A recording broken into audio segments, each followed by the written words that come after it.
தர்ஷனையும் பார்கவியும் நம்ம ஜீவானந்தம் சேஃபா கொண்டு வந்துடுவார்னு நினைக்கிறவங்க நம்ம வீடியோக்கு ஒரு லைக்கை போட்டு தெரிவிச்சிருங்க. உன் மக கண்டிப்பா கிடைச்சிருவா மாமா, நீ எதுக்கும் கவலைப்படாத அப்படின்னு பார்த்தீங்கன்னா அறிவுக்கரசி பேசியிருப்பாங்க நம்ம குணசேகரன் கிட்ட. எப்படிம்மா எப்படி சொல்ற கிடைச்சிட்டானா அப்படின்னு பார்த்தீங்கன்னா கேட்கவும், இதுக்கு யார் யார் காரணம், அவன் எங்க இருக்கான்ற எல்லா டீட்டெயில்ஸும் எனக்கு தெரியும், கல்யாணம் முடியட்டும் நான் பார்த்துக்கிறேன் மாமா அப்படின்னு பார்த்தீங்கன்னா அறிவுக்கரசியும் முள்ளியும் சொல்லிட்டு இருப்பாங்க. ஸோ அறிவுக்கரசியும் முள்ளியோட ஆளுங்க பார்த்தீங்கன்னா கொடைக்கானல தேடிட்டு இருப்பாங்களா, அப்போ தர்ஷன் மேல டவுட் வரும். ஏன்னா இந்த ஊருக்கே நான் புதுசு அப்படின்னு சொல்லுவான். அது மட்டும் இல்லாமல் அந்த ஃபோட்டோவை பார்க்க முடியாது. என்னை ஏன் டிஸ்டர்ப் பண்ணுறீங்க, போங்கடா வெளியே அப்படின்னு பார்த்தீங்கன்னா சொல்லுவான். ஸோ அதனால் பார்த்தீங்கன்னா அவங்க ஆளுங்களுக்கு டவுட் வந்து அந்த ஃபோட்டோவை அவன் எடுத்துக்கிறாங்க. எனக்கு அந்த வீட்டில் வந்து போய் பிரச்சனைலாம் இல்லை கேட்டதுனால, ஆனால் இவனுடைய மொழி தான் சந்தேகமாக இருக்குது அப்படின்னு சொல்லிட்டு அக்காவுக்கு கால் பண்ணுறாங்க. அவங்க பார்த்தீங்கன்னா ஃபோட்டோ அனுப்ப சொல்கிறாங்க.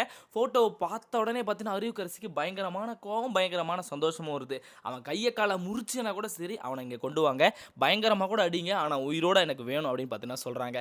அதே மாதிரி பார்த்தீங்கன்னா நம்ம தர்ஷனை துரத்திட்டு போகிறாங்க. தர்ஷனும் பார்த்தீங்கன்னா ஓட ஆரம்பிச்சிடாரு. நீங்கள் ப்ரோமோவிலே பார்த்துருப்பீங்க.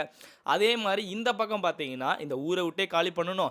ஏன்னா ஒரு பக்கம் தர்ஷனை வர வச்சுட்டா இந்த பொண்ணு, அதே மாதிரி பார்த்தீங்கன்னா இன்னொரு பக்கம் ரவுடி பசங்க உன் ஃபோட்டோவை காமிச்சு இந்த இந்த ஊரில் தேடிட்டு இருக்காங்கம்மா. ஸோ இதுக்கப்புறமும் இந்த ஊரில் இருந்தால் நமக்கு உயிருக்கு ஆபத்து, நம்ம இந்த ஊரை விட்டே போயிடுவோம், நம்மளை வாழவே விடமாட்டாங்க போல இருக்கு, நீ ஏன் இப்படி பண்ண, நீ தான் அவனை வர சொன்னே அப்படின்னு பார்த்தீங்கன்னா பார்கவியோட அப்பா பார்கவிகிட்ட கேட்டே இருப்பாங்க. ஆனால் இதுக்கும் பார்கவிக்கும் எந்த வித சம்மந்தமும் கிடையாது. நம்ம தர்ஷன் எதர்ச்சியாக பார்த்தீங்கன்னா கொடைக்கானல் வந்து தங்கியிருக்காரு. ஆனால் மறுபடியும் வந்து நம்ம பார்கவிக்கு தான் அது கஷ்டமாகவே வந்து முடிய போகுதுங்க. ஸோ இந்த ஊரை விட்டு போகணுன்னு முடிவு பண்ண அப்பாவும் பொண்ணும் பார்த்தீங்கன்னா ஓடி வராங்க. கார் பின்னாடி ஒளிஞ்சிட்டு இருக்கும்போது பார்த்தீங்கன்னா அந்த ரவுடி பசங்க கிட்ட வந்துடுறாங்க, காருக்குள்ளே போயிடுறாங்க. ஸோ காரை திறக்க போகும்போது பார்த்தீங்கன்னா அது ஜீவானந்தத்தோட காருங்க. ஸோ ஜீவானந்தம், ஏய் யார் நீங்கள், கார் திருட வந்தீங்களா, போலீஸை கூப்பிடவா அப்படின்லாம் பேசி மிரட்டி பார்த்தீங்கன்னா ஒரு வழியாக அவங்கள ஓட விட்டுறாரு. ஸோ நீங்கள் யாருன்னு வந்து கேட்கவும், தயவு செஞ்சு இந்த இந்த இடத்துல இருந்து காரை மட்டும் எடுங்க, எங்களை கொலை பண்ணுறதுக்காக அந்த ரவுடி பசங்க துரத்திட்டு வராங்க. ஓ இப்போ போனாங்களே அவங்களா, சரி சரி பதட்டப்படாதீங்க அப்படின்னு பார்த்தீங்கன்னா கார் எடுத்துகிட்டு போகிறாரு. கார் எடுத்துட்டு போயிட்டு அவங்க ஏரியாவுக்கு போயிட்டு நிறுத்திட்டு ஜீவானந்தம் பொறுமையாக கேட்குறாரு பார்கவி கிட்டயும் பார்கவியோட அப்பா கிட்டயும், யார் நீங்கள், ஏன் அவங்களை துரத்தணும், எதுக்காக இப்படி பயப்படுறீங்க அப்படின்னு கேட்கவும், நாங்கள் வந்து மதுரையிலிருந்து வந்திருக்கோம், இந்த மாதிரி ஆதி குணசேகரன்ற ஒரு பெரிய புள்ளியை பார்த்தீங்கன்னா என் பொண்ணும் அவனும் லவ் பண்ணான், ஆனால் அந்த பையனை என் பொண்ணு லவ் பண்ணுறேன்னு சொல்லி ஏமாற்றிட்டான். இது தெரிஞ்சு பார்த்தீங்கன்னா அவங்க குடும்பமே வந்து எங்களை தாக்கிட்டாங்க. ஸோ இதுக்கப்புறம் என்ன பண்ணுறதுன்னு தெரியாமல் அந்த பையன் என் படிப்புக்காக கூட என் பொண்ணு நிறைய ஹெல்ப் பண்ணியிருக்கா. இதெல்லாமே மனசில் வைக்காமல் பார்த்தீங்கன்னா இப்போ அந்த பையன் காணாமல் போயிட்டானா, அதனால் எங்களை தேடி கொலை பண்ணணும்னு சொல்லிட்டு வெறியோட சுற்றிட்டு இருக்காங்க அப்படின்னு பார்த்தீங்கன்னா சொல்லுவாங்க. மதுரையில் ஆதி குணசேகரனா, அவங்க தம்பி பேர் கதிர் ஞானம் சக்தியா, ஆமாம் ஆமாம் அவங்களே தான், உங்களுக்கு தெரியுமா அப்படின்னு கேட்கவும், அவங்களுடைய ஜாதகமே எனக்கு தெரியும்னு பார்த்தீங்கன்னா நம்ம ஆதி குணசேகரனை பற்றி தெரியும்னு சொல்லிட்டு ஜீவானந்தம் சொல்லிட்டு இருக்காரு பார்கவியோட அப்பா கிட்டயும் அம்மா கிட்டயும். ஸோ ஒரு பக்கம் பார்த்தீங்கன்னா இவங்கள சேவ் பண்ணிட்டாரு ஜீவானந்தம். ஏன்னா ஜீவானந்தத்தை தாண்டி கொடைக்கானலில் இவங்களை தொட முடியாது. இன்னொரு பக்கம் பார்த்தீங்கன்னா கரிகாலனும் சக்தியும் வந்து பயங்கரமாக தேடிட்டு இருக்காங்க, தர்ஷன் கிடைப்பானா மாட்டான்னு சொல்லிட்டு. வீட்டிலேருந்து கால் பண்ணி பந்த கால் போடுற அளவுக்கு பார்த்தீங்கன்னா போயிடுச்சு, தயவு செஞ்சு சீக்கிரம் கண்டுபிடி, 10 நாளைக்குள்ளே கல்யாணத்தை முடிச்சிருவாங்க போல இருக்கு அப்படின்னு சொல்லிட்டு இருக்காங்களா. அதே மாதிரி பந்தக்காலம் ஆம்பளைங்க தான் நடணும், ஆனால் இந்த வீட்டு பொம்பளைங்க ஏன் அவங்க அம்மா மாதிரி அவங்க சித்தி மாதிரி நடட்டும், ஈஸ்வரி நீ பந்தக்கால் நடு அப்படின்னு பார்த்தீங்கன்னா விசாலாச்சு சொல்லிடுவாங்க. ஏன்னா பந்தக்கால் நட்டுட்டா கல்யாணத்தை அவளே நடத்தி வைக்கணும், இல்லைனா வந்து ஒரு ஒரு வழியாக வந்து அவள் மனசு உறுத்தும்னு பார்த்தீங்கன்னா அவங்களவே வந்து பந்தக்கால் நட வைக்கிறாங்க. ஈஸ்வரி முடியாதுன்னு சொன்னாலையும் விட மாட்டாங்கன்னு தெரியும். அதனால் ஈஸ்வரி நம்ம ரேணுகா நந்தினி எல்லாருமே ஜனனி எல்லாம் சேர்ந்து பார்த்தீங்கன்னா பந்தக்காலில் நட்டுறாங்க. அதுக்கப்புறமா தான் சக்தி கால் பண்ணி சொல்கிறாங்க. சக்தியும் பார்த்தீங்கன்னா அங்கங்கே தேடிட்டு இருக்காரு. ஸோ ஒரு வழியாக இந்த பக்கம் போயிட்டு இருக்கு. இன்னொரு பக்கம் பார்த்தீங்கன்னா தர்ஷனை துரத்திட்டு இருக்காங்க. தர்ஷன் எப்படியாச்சும் வந்து கையில் கிடைச்சா அவன் கையை காலை உடச்சினா கூட அக்கா கையில் எடுத்துன்னு போய் கொடுக்கணும் அப்படின்னு பார்த்தா தர்ஷனை துரத்திட்டு இருக்காங்க. தர்ஷன் பார்த்தீங்கன்னா அந்த இடத்துலேருந்து ஓட ஆரம்பிக்கிறார் ஓடிட்டே இருக்காரு. ஆனால் இதுக்கு இடையில தான் நம்ம ஈஸ்வரிக்கு என்ன பண்ணுறதுனே தெரியல. ஒருவேளை நம்ம வந்து உண்மையிலே ஜீவானந்தத்துக்கு ஹெல்ப் கேட்கலாமா நினைக்கிறாங்க. ஆனால் ஜீவானந்தமே கால் பண்ணிடுறாரு. ஜீவானந்தம் கால் பண்ணுறதுக்கு காரணம் என்ன, ஏன்னா ஏற்கனவே இங்கே சொல்லிட்டாரு பார்கவியோட அப்பாவும் பார்கவியும், நாங்கள் இந்த மாதிரி தான் வந்தோம், இந்த குடும்பத்துலேருந்து தான் எங்களுக்கு பிரச்சனை கொடுக்குறாங்க, இந்த குடும்ப பையனை தான் எங்கள் பொண்ணு லவ் பண்ணிச்சுன்றதெல்லாம் சொல்லிடுறாங்களா. அதனால் ஜீவானந்தம் கால் பண்ணி ஈஸ்வரி கேட்குறாங்க என்ன நடக்குது, என்ன நடந்துட்டுருக்கு அப்படின்னு சொல்லிட்டு. ஸோ இப்போ தான் வந்து ஈஸ்வரி ஜீவானந்தத்துக்கு எல்லாம் எல்லா உண்மையும் சொல்கிறாங்க. உங்ககிட்ட தான் இருக்காங்களா, அப்போ என் பையனும் அங்கே தான் இருப்பான், அவனை எப்படியாச்சும் நீங்கள் தான் வந்து கண்டுபிடிச்சி கொடுக்கணும், இந்த கட்டாய கல்யாணத்தை நீங்கள் தான் தடுத்து நிறுத்தணும் அப்படின்னு பார்த்தீங்கன்னா ஈஸ்வரி டேரெக்டாக ஜீவானந்தத்துக்கு ஹெல்ப் கேட்டுருவாங்க.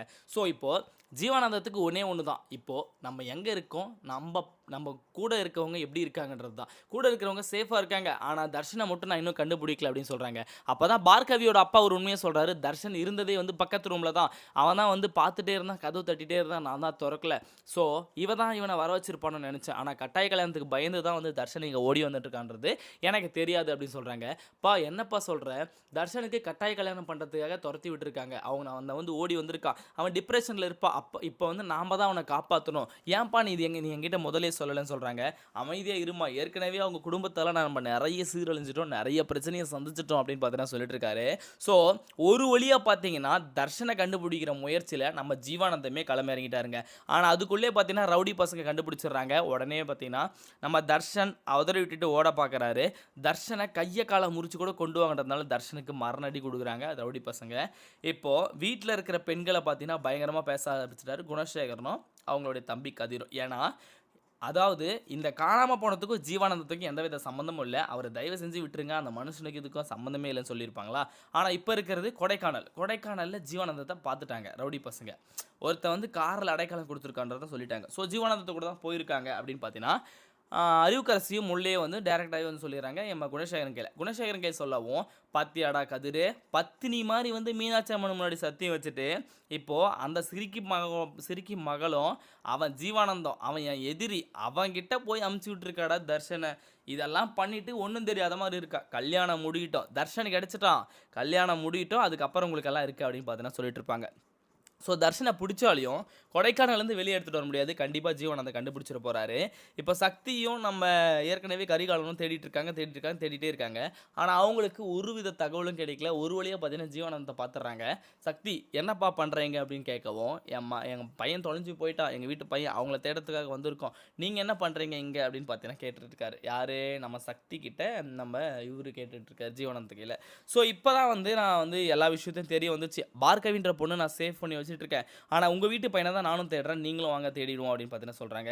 தர்ஷன் கண்டிப்பா வந்து இந்த கல்யாணத்துக்கு சம்மதமே கொடுக்க மாட்டாரு. ஏன்னா ஏற்கனவே கான்ஃபிடென்ட்டா முடிவு பண்ணிட்டாரு. அந்த பொண்ணுக்கு மெச்சூரிட்டி இல்ல. அது மட்டும் இல்லாம நாம தான் நம்ம வீட்டிலேயே முதல் பட்டதாரி. நம்ம நல்லபடியா படிக்கணும் அப்படின்னு பார்த்தீங்கன்னா ஒரு முடிவு எடுத்திருக்காரா. ஸோ இப்போ இந்த கல்யாணத்தில் உண்மையிலேயே உனக்கு விருப்பம் இல்லையான்னு ஜீவானந்தம் பிடிச்சி கேட்டாலையும் தர்ஷன் வந்து விருப்பம் இல்லைன்னு தான் சொல்லுவார். ஆனால் ஆதி குணசேகர்னு பார்த்தீங்கன்னா கொடைக்கானலுக்கு கிளம்பி வராங்க. ஏன் வராங்கன்னா, இந்த மாதிரி ஜீவானந்தம் தலையிடுறான்னா கண்டிப்பாக ஒரு பெரிய பிரச்சனை நடக்கும். நானும் அங்கே வரேன் அப்படின்னு பார்த்தீங்கன்னா வராரு. ஆனால் ஆதி குணசேகரனுக்கும் ஜீவானந்தத்துக்கும் ஏற்கனவே ஆகாது. ஏன்னா அவங்க மனைவியை கொண்டதே பார்த்தீங்கன்னா ஜீவானந்தத்தை மனைவியோட கொண்டதே ஆதி குணசேகரனோட ஆளும் அந்த ஏற்கனவே வந்து ஒரு ரவுடி வச்சுருந்தாங்களா அவங்களும் தான். அதனால் இப்போ என்ன சொல்கிறாங்கன்னா, "இந்த பாருப்பா, இது உனக்கு தேவையில்லாத வேலை. ஏற்கனவே எங்களால் நீ நிறைய அடி வாங்கிட்ட. இந்த இடத்த விட்டு மரியாதையாக போயிடு. என் பையன் கல்யாணத்தை எப்படி நடத்தணும் எனக்கு தெரியும்" அப்படின்னு சொல்கிறாங்க. "இங்கே பாருப்பா குணசேகரா, நான் உன்னை போனா போது என் பொண்ணுக்கோசரம் தான் உன்னை விட்டு வச்சிருக்கேன். ஸோ என் மனைவி சாவறதுக்கு காரணம் நீனு தெரிஞ்சு உன்னை விட்டு வச்சிருக்கேன்னா அதில் ஏதோ ஒரு உள்ள அர்த்தம் இருக்குன்னு சொல்லிட்டு நீயே விலகிடணும். மறுபடியும் என்கிட்ட பிரச்சனைக்கு வந்தேன்னா விளைவுகள் ரொம்ப மோசமாக இருக்குது குணசேகரா" அப்படின்னு பார்த்தீங்கன்னா குணசேகரனா மிரட்டுவார் நம்ம ஜீவானந்தம். இப்போ ஜீவானந்தத்தை கையில் என்ன சொல்கிறாருன்னு பார்த்தீங்கன்னா, "என் பையன் கல்யாணத்தை என் ஆசைப்படி நடக்கலாம், நான் என்ன வேணால் பண்ணுவேன்" அப்படின்னு பார்த்தீங்கன்னா துப்பாக்கியை காமிக்கிறாரு. "ஏன் என்கிட்ட துப்பாக்கி இல்லையா? என்கிட்ட போலீஸ் இல்லையா? வக்கீல் இல்லையா?" அப்படின்னு பார்த்தீங்கன்னா எல்லாருமே கொண்டு வந்துடுறாங்க. ஸோ ஏற்கனவே வந்து நெறைய குடைச்சல் குடுத்துட்டாங்க நம்ம பார்கவிக்கு. லவ் பண்றேன்னு சொல்லி ஏமாத்தி, அந்த பொண்ண சித்திரவதை பண்ணி, போலீஸ் ஸ்டேஷன்ல அடிச்சு, எல்லாமே பண்ணிட்டாங்க. அப்படி இருந்தும் பார்த்தீங்கன்னா, அந்த பொண்ணு வந்து நம்ம தர்ஷன் படிக்கிறதுக்காக நெறைய ஹெல்ப் பண்ணியிருக்கு. சரி இதுக்கப்புறம் எதுக்கு பிரச்சனை? நாம போயிடுவோம் விலகி. நம்ம மேல தப்பே இல்லனாலும் நம்ம மேல தான் வந்து பணக்காரங்க ஒரு பழிய போடுவாங்கன்னு சொல்லிட்டு, அவங்க அப்பாவும் பொண்ணும் பார்த்தீங்கன்னா கொடைக்கானலுக்கு கிளம்பி வராங்க. தெரியாத்தனமா போய் தர்ஷன் வந்து கொடைக்கானலுக்கே வந்து ரூம் எடுத்துட்டாரு. ஆனா இவங்களுக்கு தர்ஷன் பார்த்தீங்கன்னா, இன்டைரக்ட்டா வந்து கஷ்டம் குடுத்துட்டே இருக்காரு. இப்போ ஈஸ்வரி சொல்றாங்க, "என்ன மன்னிச்சிருமா. நான் உன் கால்ல விழுந்து மன்னிப்பு கேட்டா கூட அதுக்கு ஈடாவாது. ஏன்னா, உன்னை லவ் பண்றேன்னு சொல்லி ஏமாத்துனது என் பையன். அதுக்கு என் குடும்பமே வந்து உன் கால்ல மன்னிப்பு கேட்டு விழுந்திருக்கணும். ஆனா உனக்கு தான் மேலும் மேலும் கஷ்டத்தை குடுக்குறாங்க. எங்க வீட்ல மட்டும் தான் இந்த மாதிரி ஆப்போசிட்டா நடக்கும். என்ன மன்னிச்சிரு. எங்க குடும்பத்துக்காக நான் மன்னிப்பு கேட்டுக்கிறேன்" அப்படின்னு பார்த்தா கேட்பாங்க.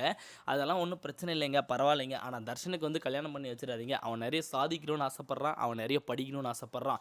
அது மட்டும் இல்லாம அந்த பொண்ண அவனுக்கு பிடிக்கல போல இருக்குன்னு சொல்றாங்க. "நீ என்ன வேணா சொல்லுமா. தர்ஷனுக்கு இப்போ உன்னை பிடிச்சிருக்கு. ஆனா இது பேச வேண்டிய நேரம் இது இல்ல. நான் பேசியிருக்கேன்" அப்படின்னு பார்த்தீங்கன்னா ஈஸ்வரி அந்த இடத்த விட்டு வந்துடுறாங்க. ஆனா ஏற்கனவே மீனாட்சி அம்மனுக்கு முன்னாடி சத்தியம் பண்ணி கொடுத்துருக்காரு நம்ம ஆதி குணசேகரன். என்னன்னு சொல்லிட்டு, அன்புக்கும் நம்ம தர்ஷனுக்கும் தான் இந்த கல்யாணம் நடக்கும். இதுல ஏதாச்சும் மிஸ் ஆச்சுன்னா என்ன உயிரோட பார்க்க முடியாது. உங்களையும் ஏதாச்சும் பண்ணிடுவேன் அப்படின்னு பார்த்தீங்கன்னா சொல்லியிருக்காரா. அதை கதிர்கிட்ட சொல்லி காமிச்சிட்டு இருக்காரு. இந்த மாதிரி அவன் கல்யாணம் நடந்தே ஆகணும்ப்பா. இல்லைன்னா நான் ஏதாச்சும் பண்ணிப்பேன் அப்படின்னு சொல்லிட்டு ஆனால் ஜீவானந்தத்தை மீறி இந்த கல்யாணத்தை நடத்துன்றது கண்டிப்பாக முடியவே முடியாது. ஏன்னா ஒரு தூண் மாதிரி பார்த்தீங்கன்னா தர்ஷனையும் சரி, நம்ம பார்கவியோட அப்பாவும் சரி கரெக்டாக செக்யூரிட்டி கொடுத்துட்ருக்காரு. இப்போ ஒட்டுமொத்த பிரச்சனையும் முடியுமோ அப்படின்னு பார்க்குற நேரத்தில் தான் வந்து தர்ஷனை ரவுடி பசங்க தூக்கிட்டு போயிடுவாங்கன்னு நினைக்கிறேன். நீங்களும் நினச்சிங்கன்னா மறக்காம கமெண்ட் செக்ஷனில் தெரிவிங்க. அண்ட் இதே மாதிரி இன்ட்ரெஸ்டிங்கான வீடியோ நீங்கள் பார்த்து தெரிஞ்சுக்க நம்ம சேனல் சப்ஸ்கிரைப் பண்ணி பெல் ஐக்கானை கிளிக் பண்ணிக்கோங்க. அப்போ தான் நான் போகிற வீடியோ அடுத்தடுத்து உங்களுக்கு கூட நோட்டிஃபிகேஷன் வந்து தரும். அடுத்த வீடியோவில் சந்திக்கலாம். அது வரைக்கும் பாய்.